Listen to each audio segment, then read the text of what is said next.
warahmatullahi wabarakatuh. Perkenalkan, nama saya Masita. Saya dari kelompok 1. Di sini kami akan membahas berkaitan dengan konsep dasar sistem informasi. Jadi, di sini saya sebagai pemateri pertama akan menjelaskan terkait dengan pengertian sistem. Menurut Lukas, sistem adalah suatu pengorganisasian yang saling berinteraksi, saling terhubung, saling tergantung, dan saling berintegrasi dalam kesatuan variabel atau komponen. Jadi, suatu sistem itu terdiri dari berbagai komponen, berbagai elemen, dan berbagai variabel yang saling terhubung dan berintegrasi antara satu dengan yang lainnya untuk mencapai suatu tujuan dibentuknya suatu sistem tersebut. Kemudian, berkaitan dengan sistem informasi manajemen, di mana implementasinya memanfaatkan teknologi komputer. Jadi, sistem di sini dimaksudkan kepada sistem berbasis komputer. Kemudian, terkait dengan pengertian sistem berbasis komputer, merupakan suatu serangkaian atau tatanan elemen-elemen yang diatur untuk mencapai tujuan yang ditentukan sebelumnya melalui pemrosesan informasi.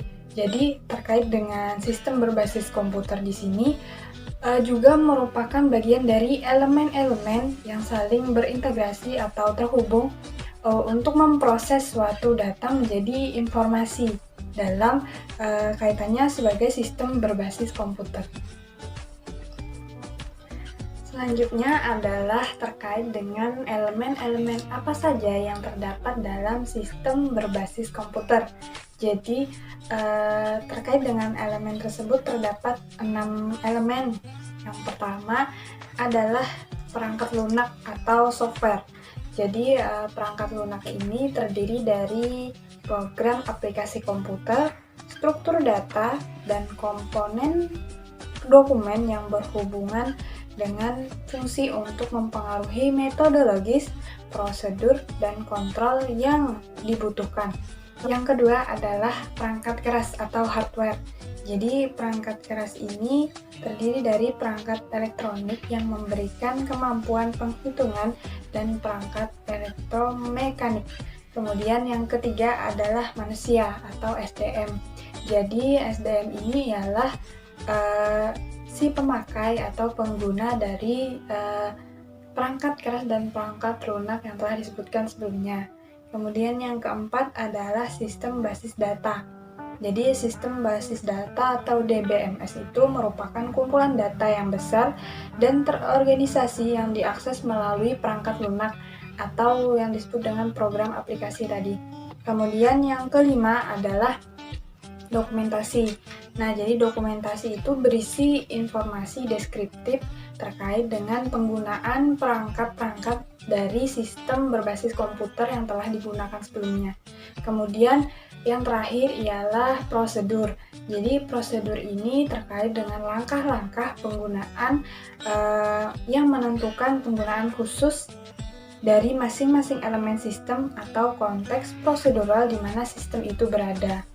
Sekian dari saya, akan dilanjutkan oleh pemateri selanjutnya.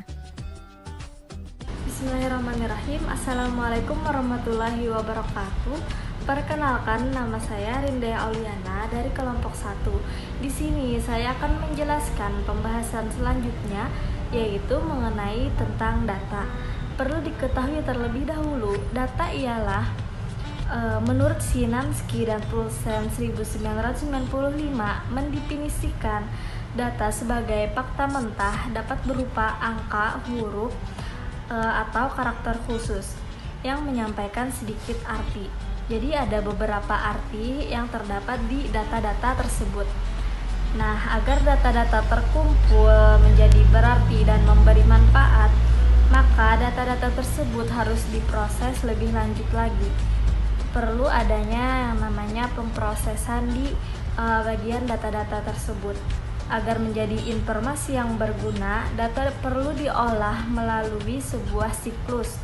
Siklus ini disebut siklus pengolahan data atau data processing life cycle.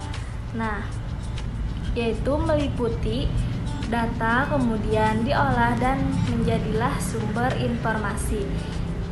Begitulah dari pemrosesan data tersebut. Ya, bismillahirrahmanirrahim. Perkenalkan, nama saya Ihsanul Fikri. Saya di sini akan memaparkan materi tentang informasi dan siklus informasi. Informasi yang saya jelaskan di sini menurut Szymanski dan Paulsen 1995. Mereka mengatakan informasi merupakan pemrosesan data yang tampak dalam konteks untuk menyampaikan arti kepada orang lain, atau dengan kata lain seperti yang didefinisikan oleh Jogianto, informasi merupakan data yang diolah menjadi bentuk yang lebih berguna dan lebih berarti bagi penerimanya. Terus siklus informasi adalah putaran rangkaian atau kegiatan yang terjadi berulang-ulang di dalam informasi. Yang pertama, data ditangkap lalu menjadi input di dalam informasi, lalu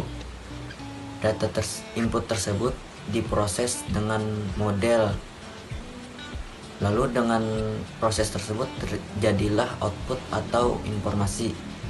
Setelah jadi informasi maka akan diberikan kepada penerimanya, lalu setelah ke penerima maka akan terjadi keputusan tindakan.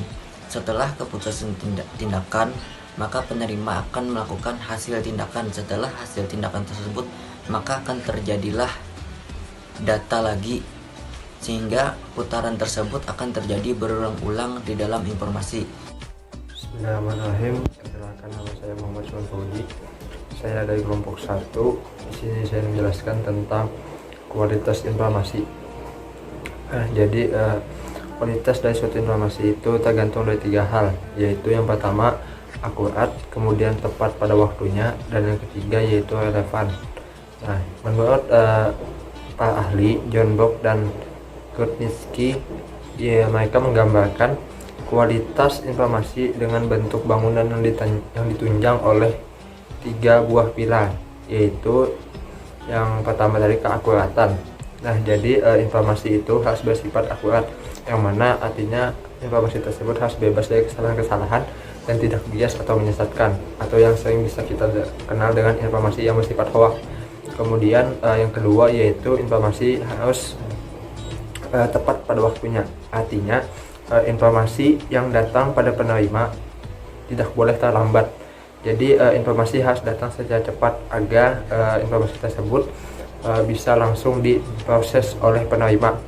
Nah, kemudian apabila informasi tersebut datangnya terlambat, maka informasi itu tidak mempunyai nilai lagi, atau tidak tidak bisa untuk diproses. Nah, maka dari itu dewasa ini mahalnya nilai informasi, karena cepatnya informasi yang mudah didapat, sehingga orang memerlukan teknologi yang canggih untuk mengirim informasi atau mengolah informasi secara cepat. Nah, kemudian yang ketiga yaitu relevan. Jadi informasi tersebut mempunyai manfaat untuk pemakainya. Jadi relevan di sini artinya informasi harus bermanfaat bagi si penerima atau pemakainya. Kemudian selanjutnya di sini saya ingin membahas tentang nilai informasi atau cost effectiveness. Nah, jadi nilai dari suatu informasi ditentukan dari 2 hal, yaitu yang pertama manfaat dari informasi tersebut dan biaya mendapatkannya. Nah, secara umum suatu informasi dikatakan bernilai bila manfaatnya itu lebih efektif dibandingkan dengan biaya mendapatkannya. Nah, menurut Szymanski dan Paulsen 1995, selain akurasi, relevansi, timelines, dan cost effectiveness, terdapat 3 atribut informasi lagi, yaitu yang pertama completeness atau kelengkapan. Jadi di sini informasi menguraikan segala sesuatu yang harus diketahui untuk memahami situasi, yang mana tujuannya adalah untuk mengumpulkan informasi selengkap mungkin. Nah, kemudian yang kedua yaitu auditability. Nah, di sini mengacu pada kemampuan untuk memberikan kelengkapan dan keakuratan informasi. Jadi di fase auditability ini informasi dicek kembali kelengkapannya, kemudian keakuratannya. Nah, kemudian yang ketiga yaitu reliability. Jadi informasi tidaklah sempurna atau akurat 100%. Nah, dengan reliabilitas ini maka dapat diambil rata-rata dari keenam atribut tersebut, yaitu yang pertama tadi akurasi, relevansi, timelines, cost effectiveness, completeness, auditability, dan yang lainnya. Kembali lagi bersama saya Rindea Auliana sekaligus menyampaikan materi yang terakhir yaitu tentang sistem informasi. Perlu diketahui terlebih dahulu, sistem ialah suatu komponen yang terkumpul yang saling berinteraksi untuk mencapai tujuan tertentu. Itulah yang disebut dengan sistem. Kemudian yang disebut dengan informasi. Informasi ialah berupa data-data yang terkumpul sehingga data-data tersebut menjadi berguna serta bermanfaat bagi orang lain yang telah menerima informasinya. Terus sistem informasi ialah sebagaimana yang telah dikutip oleh Jogianto dalam bukunya Analisis dan Desain Sistem Informasi Robert A. Leach dan K. Roscoe Davis mendefinisikan sistem informasi adalah suatu sistem di dalam suatu organisasi yang mempertemukan kebutuhan pengolahan transaksi harian, mendukung operasi bersifat manajerial dan kegiatan strategis dari suatu organisasi dan menyediakan pihak luar tertentu dengan laporan-laporan yang diperlukan. Jadi, sistem informasi merupakan seperangkat komponen yang saling terkait yang mengumpulkan atau mengambil, memproses, menyimpan, dan mendistribusikan informasi untuk mendukung pengambilan keputusan dan kontrol dalam sebuah organisasi. Mungkin sampai di sini dulu pembahasan dari kami. Salah dan khilaf mohon maaf. Wassalamualaikum warahmatullahi wabarakatuh. Terima kasih.